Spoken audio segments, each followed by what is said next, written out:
So in this short video, I am going to demonstrate how you can identify that whether a partial differential equation represents an ellipse, a hyperbola or a parabola. So first I will represent a partial differential equation. So a partial differential equation can be written in this manner.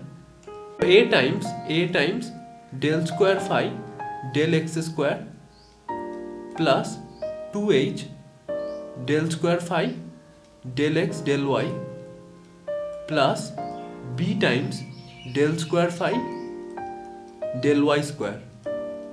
Now if we have any other terms which contain del phi del x or xy or del phi del y, we take them together into and write them as the function of del phi del x, del phi del y and x and y.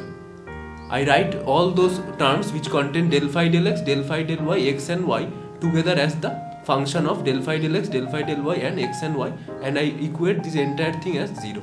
So this is how I can represent a partial differential equation. So now the important thing is that if h square minus ab, if this term is greater than 0, then this equation will represent a hyperbola.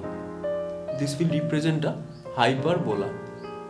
And if h square minus ab, if this term is less than 0, then it will represent an ellipse. And lastly, if h square minus ab is equal to 0, then it will represent a parabola.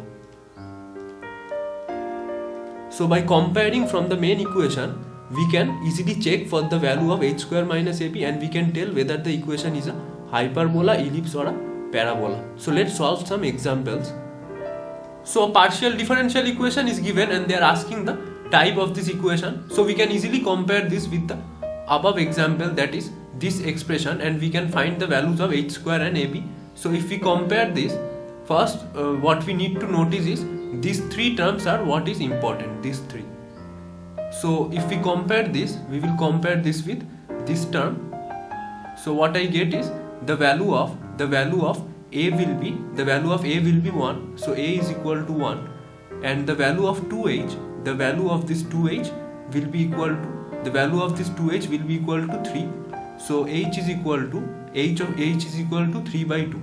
Lastly, b is equal to 1 because the coefficient of del square p del y square, this is equal to 1. So by comparing we get b is equal to 1. Rest this term we can ignore for now. So what I get is, if I calculate h square minus ab, what I obtain is 9 by 4 minus 1. So this is equal to 5 by 4. Now 5 by 4 is obviously greater than 0.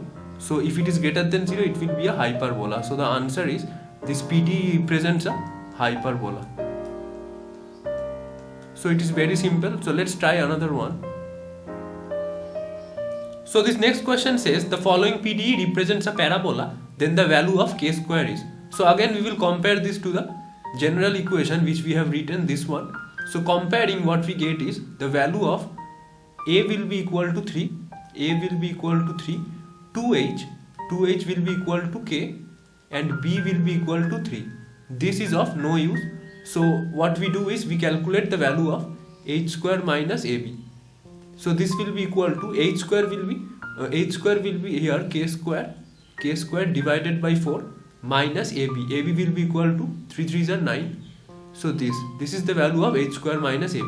Now they have said that the following PDE represents a parabola. So for parabola we know that this term will be equal to 0 for parabola. So what we can write is k square by 4 is equal to 9. So k square is equal to 4 9s are 36. This will be the answer. The value of k square will be 36. So the third question says that the following PDE will represent a what? So we will again do the same thing. We will write this in the form of the general form, which is del square f del x square minus del f del t. This is equal to 0. So this is with respect to t, this is the partial differentiation with respect to t, so we will not take this into the consideration. We will only compare this.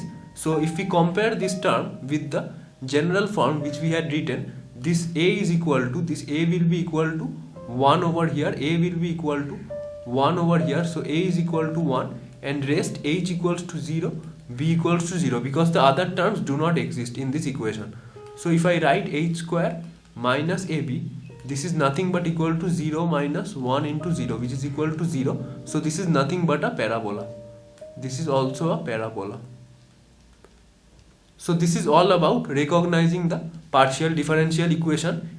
If you remember this general format, and if you remember these three conditions, that h square minus ab greater than 0 hyperbola, h square minus ab less than 0 ellipse, and h square minus ab equal to 0 is a parabola, then it is a very easy task to understand whether the equation will be a hyperbola, parabola or ellipse. So this was all about this. Thank you.